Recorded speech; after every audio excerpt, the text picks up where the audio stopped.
afternoon. If I could start by asking you about Wesley Fofana, suggestions that Leicester want as much as £80 million for him. We can shorten this. I will this not comment. I will not comment. I will not comment. Shall I ask the question? No matter how good your question will be, I will not comment. Is it fair to say he's a target? I will not comment. That's right. If you weren't to bring in another defender over the next few weeks, do you think you're short in that department? Do you think you need defensive reinforcement? We could use one more central defender. Yeah, if you look at the numbers and given the fact that in the moment we play with a back three, and the profile of the guys in the back three is a little bit different, I admit. So we're playing with also with Aspi, who is more a fullback as a central defender in a back three. With Kukureya, it's possible. It's a good position, but both of them, for example, cannot play as central defenders. So real central defenders, we could use one more. Let's see what happens. Likewise, at the other end of the pitch, you've obviously lost two strikers over the summer. If you don't bring in a recognised out-and-out striker, are you concerned about the strength and depth you have up front?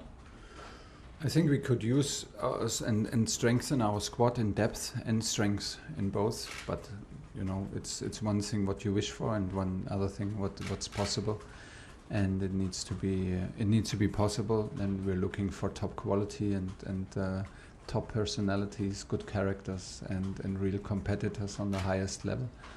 So you don't always get what you wish for, and that's why we are calm and we're ambitious at the same time, and still quite some days to go until the end of the transfer period. And as you know as good as I, everything is possible until the end.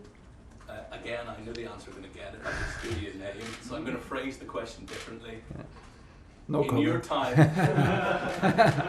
in your time alongside Pierre-Emerick Aubameyang at Dortmund, he had tremendous success. Would it be fair to say you enjoyed working alongside him? I enjoyed a lot working with him. Was a pleasure. You know, some, and this has nothing to do with the situation now, but some players stay your players because you were very, very close, and Oba is one of these players. We had a very close relationship, and it's always when we played him here with Arsenal and an opponent team, it was always straight away this close bond, and they always stay your players in a way, and Oba is one of these guys. Because clearly Mikel Arteta felt he was a disruptive influence, a toxic influence on Arsenal's dressing room.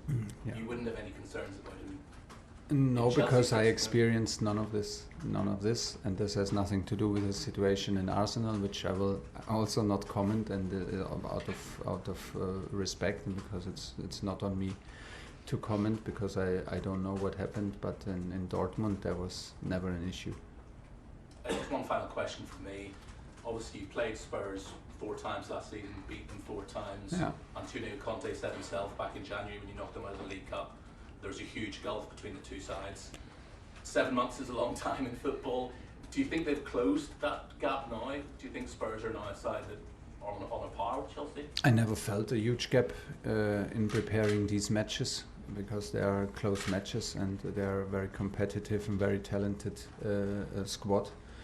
I think I know very well what we invested and to what level we played to beat them 4 times and not concede a goal against this quality of a team, and then an emotional game in London like this that means for everybody so much. So this was a huge effort and a big performance, big consecutive performance from us. I think they in general, I think that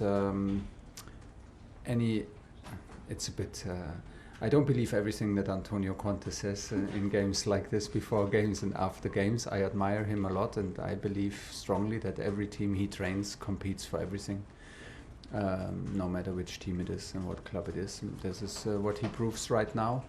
They had maybe the opposite last 7 months from us, given the situation. Everything was clear. They had something very clear to fight for. They put all the energy to make it into Champions League football. They reached Champions League football. Their targets were clear. The setup in the club was clear. They took advantage of this situation and had a very aggressive and very aggressive transfer period.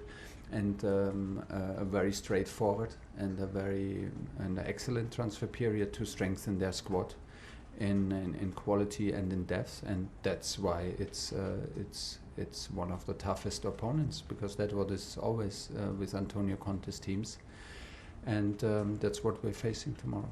No, not tomorrow, Sunday. Thank you, Shane. Hi Thomas, you are?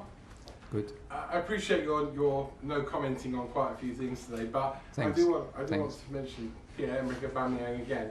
Do you think he gets the bad press here, and would you like to work with him again in the future? I don't follow the press about Pierre Aubameyang, about Oba, because I don't be offended. I don't follow the press so much, and I don't know if he has a bad press or good press, and I cannot care less. It's not important. Would you like to work with him again in the future? It's a nice try, but we don't talk any further. I was very polite to talk about my time in Dortmund, but we don't talk about the future with players who are not here. The future is in the next training, that is tomorrow morning, with all the players who are here in the dressing room. This is where the energy goes. So he's not coming today, then, obviously.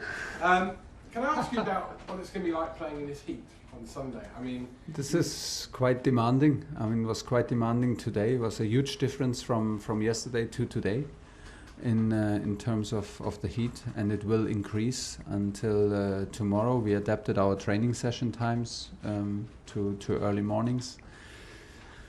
And yeah, in a stadium it can feel even worse. So tomorrow at 4:30 this will be quite challenging. I don't know if there's already agreed. There will be maybe and hopefully a pause for drinking. And yeah, we have some patterns implemented already to cool the body temperature down to make it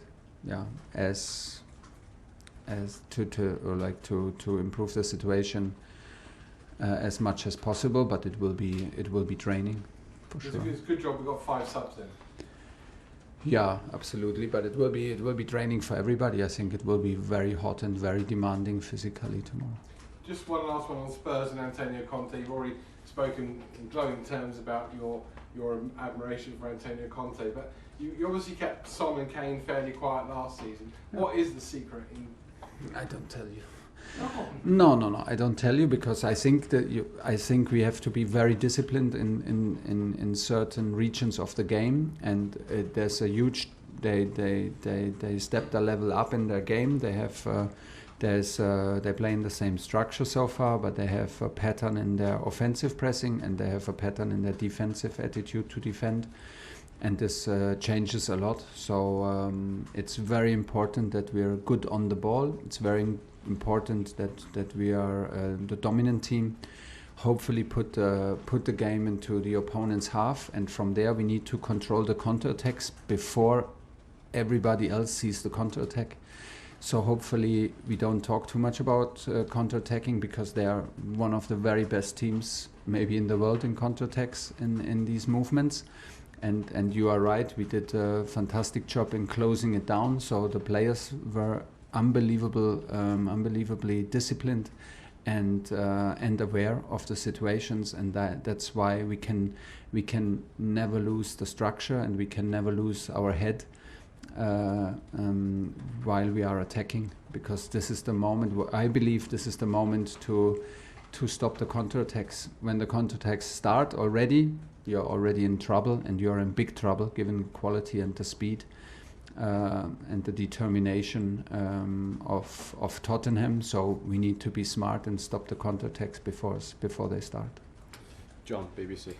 Hi Thomas, on the transfer front, are you confident that you will get the players that you need before the end of the month? And if you don't get the players that you need, is that going to be an issue? Will it be slightly undercooked as a squad, do you think? Well, then it is what it is. We will not panic, and we will not do things, and we will not try to sign players of which we are not 100% convinced. All signings so far are fantastic signings and help us.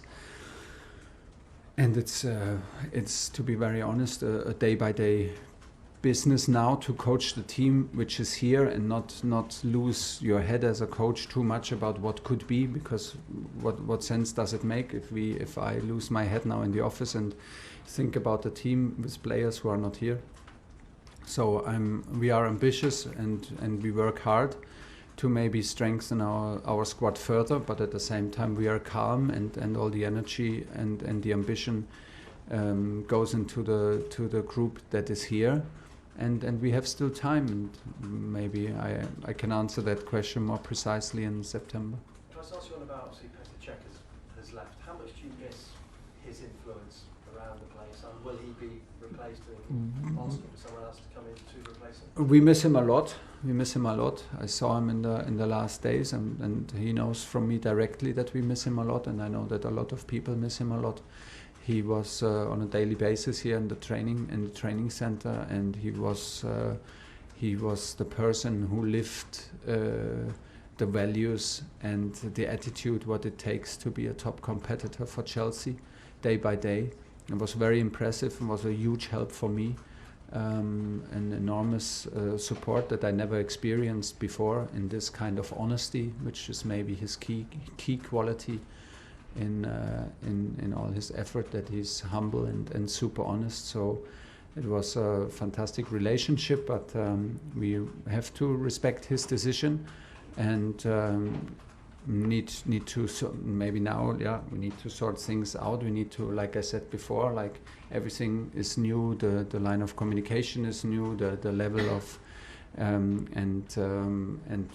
everybody needs to step up now in the stuff, not only me, in responsibility, where we had Petr before, and from there we go. Okay, we're going to move on to Roger. Can we keep it to one question each now, just to get around here? Okay, can I ask you then about Raheem Sterling, who spoke at length yesterday, and one of the answers he gave in terms of where he prefers to play, he said he likes to play, he's always preferred to play from the wings. You played him centrally. Is that where you see his future, or is that until perhaps you do get someone else in, or have you spoken to him about his preferences and where you see him playing? I think he should play in the last line, or in between the defensive lines, to drive towards the last line or run through the last line. And he was very, very good in training in this free role as a number 9 and dropping into half spaces. But it's such a lot of quality that there are many spaces to use for him. He can play, of course, from the wing. He comes from the wing and is used to play there. He was very dangerous and had an offside goal and a big chance now from the number 9 position, which was a bit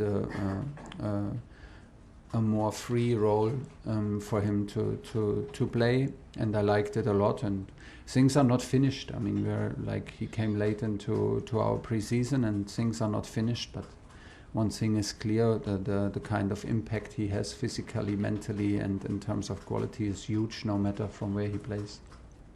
One from Adam, then one from Martin to finish. Hi Thomas. Hi. Do you have any injuries ahead of the game? And obviously Marcus Alonso asked last week not to play. Yeah. Is he in contention to play this weekend? He is not in training at the moment and tries to finalize his transfer. So he will not be available for tomorrow's game. And it's the same for Kova, who is injured, unfortunately, has issues with his knee and always a little bit of a reaction. So we decided to take a step back and increase treatment time and reduce the stress that comes from training to have no more reaction before we start again. And this is whom we miss on Sunday. Everybody else is available. Martin, finish off. Hi Thomas, just a quick one on the subject of heat. You talked about changing the training regime and the times of training. Yeah. Could it be a factor in your team selection, because you have so much data on players, you'll know who's better in heat? You played in hot countries pre-season. Younger players might be better than older players. I'm not asking you to say which way we go, but could it actually affect your selection for this specific day? It is demanding, and it is more demanding. We see clearly from the data that the same training exercise in different conditions has a very different output and has a very different effect on how you feel. And it is maybe also a matter of how much you want it and how much you accept it, because it will feel at times maybe very, very difficult and very draining. So it is it's also a question of who has the ability, who has the will to go to play through the pain, and I'm not there yet to that it influences my starting 11 like from the weather forecast, but we accept the fact that this kind of heat has an effect on the has a physical effect on the players, of course.